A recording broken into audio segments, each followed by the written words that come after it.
Hi, in this video, we are going to see how we can build a multi-class image classifier using DeepAutoViML. Now, DeepAutoViML is a AutoML package for deep learning tasks.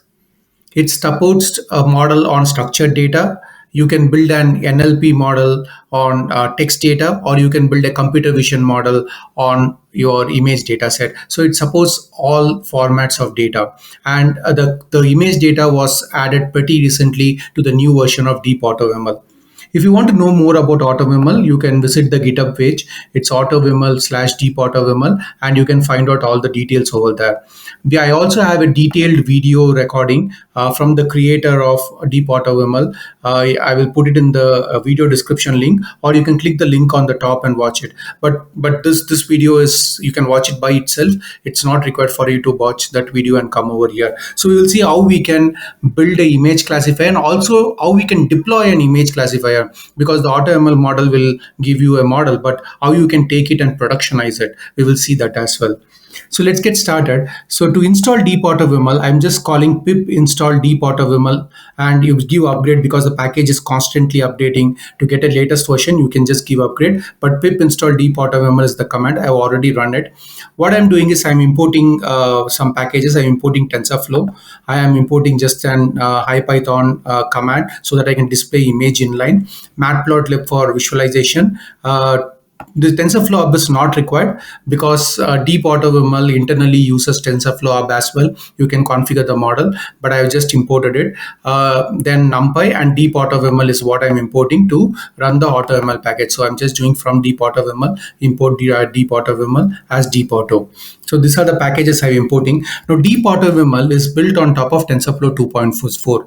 Now DeepAutoViML does not only give you a model, but also builds you an end-to-end machine learning pipeline. So it does, if you have structured data, it does all the pre-processing for you. It automatically checks for categorical data, does one-hot encoding. There are a lot of other pre-processing tasks also it applies. If it's NLP data, it does encoding for you. It does like text encoding for you. For image classifier, it does all the scaling and everything for you. So it is not only the final AutoML task, it does the end-to-end pipeline, starting from loading the data till the developing the model, and also giving you artifacts. The final artifacts is a TensorFlow artifacts that you can deploy. So it uses TensorFlow underneath. So I just run this, and you can see basically these are the command that it gives, so that you can easily, it allows you to easily get started. Okay, but we'll check this command in detail.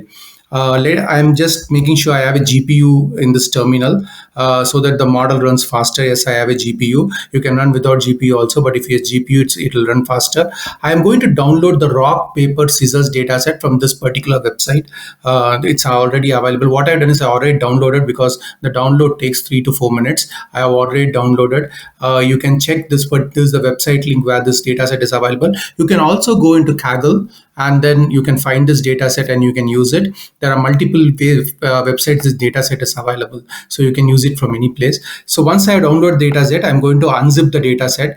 It is coming as a zip package. I'm going to unzip it, and once I'm unzip it, I'm going to quickly go and check the directory structure. So let me go and check the directory structure. Now for DeepAutoViML to work, or rather for any image classifier types, even if you are using Keras image from directory, it expects the directory to be in a particular structure. Basically, you have the root directory, then you have the train test validation folder, and within the train test validation folder, you have each classes. So in rock, paper, scissor, we have 3 classes: rock, paper, and scissor. So there will be 3 folders, and with each folder there will be image. So that is a typical directory structure we maintain for image classifier. But the data set I have downloaded is not in that format. So if you see, basically there is no train and test folder. The paper, rock, scissors directory is in the root folder. So I need to move this into the train folder. And then the cross validation images, if you see over here, it is given as RPS CV images. I need to rename it to test. Right, so there are 2 folders, test and train. There's no validation. I will talk about when I'm developing, going to the model, like what happens with the validation data set. So for that, what I'm doing is, within the rock, paper, scissors, I am creating a directory called train to move all the 3 files, paper, rock, scissors, inside that. So now what I'm going to do is, that's what I'm doing over here. I am deleting the unwanted files that are not required, and then I am moving the paper, rock, scissors 3 folders into train, paper, rock, scissors. it will move all the file, and then I'm going into the RPS CV image directory, and I am moving in the sense, in this case I'm just renaming it by using the mv command, move command. It will rename the RPCV image into test, right? And finally I am deleting the readme file in the directory as well. So let me run this, and once I run this, let me go and run the previous command. You will see basically now you have the test and train. I don't have the validation, but what will happen is AutoViML will use part of the train data set for validation automatically. But if you have validation, you can configure the validation data set as well. So I have two of this, and within train, if you see, I have basically rock, paper, scissors, three folder. Each folder has set of images. And similarly, if you see the test, I have rock, paper, scissors, three folder, right? So this is a directory structure. Typically, we follow an image classification model, but it can have any directory structure. But for DeepAutoViML, keep it in the directory structure so that it can identify the classes automatically. Let me quickly view some of the images. So I'm just randomly picking images, and you can see basically this is scissors. How the image looks like, that's what I'm doing. This is the paper, and this is the rock. So these are the images.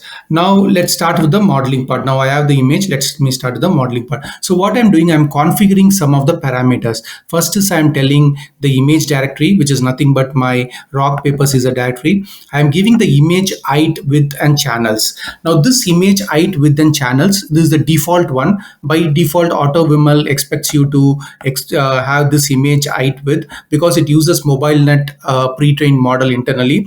But if you can also override the model with Inception or ResNet or any other pre-trained layers, at that time you have to just configure the right image height and width as per the model you are using. But I'm going to go with the default one. Now, once I have that, I'm going to set some kind of parameters. Now, the Keras model type in this case is image. You can also set auto. That means it is for structured data and NLP data, it will automatically check and do it. But for image, set it to image. And then if you are using other models, there are like a lot of options available. Whether you want a basic model, you want to go deep, you want to go big deep, chain deep, CNN, or even BERT is an option. There are a lot of options available over here. And then in the Keras options, I'm just giving like typical, the early stopping is true, what kind of basically LR value I require, what kind of epochs I want to run. You can basically, I'm giving those information. You can give any Keras options over here. And the model options, right? I am telling like which tuner I want to use. If you are running hyperparameter tuner, there is Optuna and Storm that are supported. So you can do that, how many trials I want. These are something like which are more applicable for categorical features, applicable for structured data. But this DeepAutoViML you can also use when you have a combination of structured plus your typical image data, right? So when you have a combination of both, you want to develop a single model with your structured and image data, you can still use it. Then I'm giving my image directory, which I set here, height, width, and channels. So these are some parameters I'm setting. Now these are all prerequisite. Now the model is going to get run. This is the only command that you need to run to develop the model, to build the model. Now what I'm doing is I'm calling deepauto.fit, right? And then I have given the first two parameters empty. For structured data, this parameters is applicable, but for image data, you can just give empty. I am telling my Keras model type over here, that is nothing but image. And then I am telling don't save the model. I will show you how to save the model externally, because the final model object that you get here is nothing but a TensorFlow model, right? And then I'm giving the model options that I have set here, Keras options. And then you can also bring your own model. If you have your own CNN model layer, you can just use your own model here. In that case, the default model will not be used, right? So that's what I'm setting. Let me run this.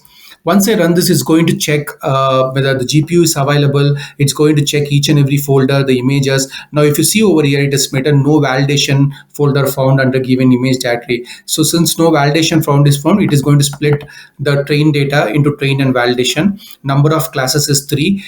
This is the order of the classes. Just make a note of it, because this might be required during your deployment, the order of classes, right? So I will show you like how I'm using it while deployment. So now this is done. Now the model training will start. It's going to run. I'm just run for 3 epochs. You can run for as many epochs you want. I just want the model to be completed quickly. So I'm running for 3 epochs. Okay, so finally what it will do is it will give me the model and it will give me the dictionary object. In this case, the dictionary object will not contain anything. But as I said, if you have a combination of structured data plus image data, the dictionary class might be useful. So now if you see over here, once you train the model, it's providing you all the information that is required for you to go and validate the model. So let's go over here. You can see basically these are the images that are coming from the data set. And then if you scroll down further, you can see like this is the training loss and validation accuracy and all. You can see the curves. You can increase the number of epochs as well. Maybe I'm not running it for the right epochs, but still we will get a good model. This is the model summary. It's going to use a pre-trained model. As I said, it's using the mobile VNet model and the rescaling. Like typically when you run your image model, your scaling of the images you will do, you will sometimes take the image pixel and divide by 255, right? Now in this case the rescaling is part of your model itself, so you don't have to deploy it externally. And then this is the output from the predicted data set. You can see the actual label is scissors and the predicted label is scissors. It's using the test data set to predict it, and you can see these are all the prediction, and I don't see any error with this prediction over here. So I think everything it predicted correctly. What we will do is we'll check overall how the model performs. But before that, let's do the prediction, right? Now I have the model, right? So what I can do is I can use DeepAuto.predict images. I am passing the image directory again. By default, it will take the test data set for this. The model that was created on the top, and then the dictionary object which was created on the top. Just give the dictionary object as it is. In this case, as I said, it will not be used. So I will get the predictions, right? Now this is what it is. Let me quickly go and yeah, this should show you the output. So it's telling like there are around 4,376 finds found. So it's going to go and do the predictions, and you can see this how it is. This is a sample prediction. It predicted 0, 1, 2, 0, 2 paper, rock, scissors, class, and everything. Right now, this is with deep auto. Right now, say like when I'm deploying, I just want to use TensorFlow. Right, I don't want to use DeepAutoViML at all. Now, what I'm doing is, if you see over here, this model object is nothing but a TensorFlow 2.4 model. So I can take this model object and do whatever is required. So what I'm going to do, I have a separate new data set that is coming in. I want to do a batch inference and a single image inference, right? So what I'm going to do is I'm going to assume my test data set is the new data set. I am going and using the TF Keras pre-processing image dataset class, and I am loading this test directory. And then I'm just setting the image item width and setting the batch size. I have a test data set over here. I can just use this model that we have created and call the model.evaluate method with test ds to find the overall accuracy. Now, this is an TensorFlow method. Okay, this is not a DeepAutoViML method. So any TensorFlow methods you can use directly with it, right? Now, if you see over here, this model is basically I run it only for 3 epochs. The loss is 0.11 and the accuracy is around 0.976, which is pretty decent for the number of epochs we ran. Now I have the model. I can just go and save the model as I save any TensorFlow model. So I'm just going to call model.save. And when I do an ls model, I'm saving in the dot models directory. You can see it has generated the protobuf file, it has generated the variable file and assets file and Keras model metadata file as it generates in a TensorFlow model. I can go and load it back. Here I'm taking the Keras model, loading it in a Keras object, right? I'm out of DeepAutoViML now. I use DeepAutoViML for accelerating my training process. I got a model. I'm just using regular TensorFlow to deploy it. So my model is loaded. Next, what I'm going to do is I'm going to go and predict for a single image, right? Rather a batch image, which I did earlier. So what I'm doing, I'm importing PIL and scikit-learn image and NumPy. I am getting an input file name, which I want to predict on. And then I am just resizing the image to the size I have given 224, 224.3. That's my image item width. Rather, I could have used the same variable, but I missed it. And then I am once I have it, I'm just like basically running this function. And then what I'm doing is I'm taking this loaded model, calling the predict function and calling the process function to process the image and give it to me in the right structure and format, and then passing a rock image over here, right? And then I'm getting the predicted label. So this will call for a single image and get me the predicted label here. I have a predicted label. Remember, I told you, like when the model was training, remember the class labels, the order of the class labels. I'm just taking this order of the class labels to and assigning it to a classes object. And then what I'm doing is I'm just calling the same predicted label to get my classes. I'm just, see, this is basically 0.825 is the largest. That is second. The second is rock. So I'm just doing an R max of the predicted label. So it will give me a rock over here. What you saw basically how simple it is for you to go and build an image classifier model using DeepAutoViML. The only thing you do is you create your image directory, keep it in a particular format, and you run it. You can use your pre-trained model, you can bring your own model.